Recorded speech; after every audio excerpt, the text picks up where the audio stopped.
پرانے گھر کی سچی خوفناک کہانی۔ یہ واقعہ ایک پرانے ویرانے گھر کا ہے جو ہمارے گاؤں کے کنارے پر واقع ہے۔ لوگ کہتے ہیں کہ وہاں کوئی نہیں جاتا کیونکہ رات کے وقت عجیب آوازیں سنائی دیتی ہیں۔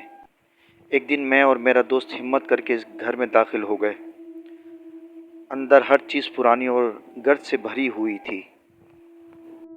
جیسے ہی ہم نے اوپر والے کمرے کی طرف قدم بڑھایا، اچانک دروازہ خود بخود بند ہو گیا۔ ہمیں لگا شاید ہوا کی وجہ سے ہوا ہو، لیکن وہاں کوئی ہوا بھی نہیں تھی۔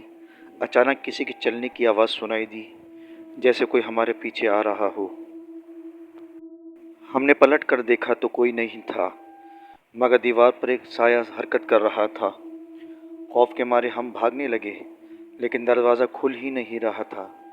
پھر اچانک ایک سرد آواز آئی، یہاں سے کوئی واپس نہیں جاتا۔ ہم جیسے تیسے باہر نکلے، لیکن آج تک وہ آواز میرے کانوں میں گونجتی ہے۔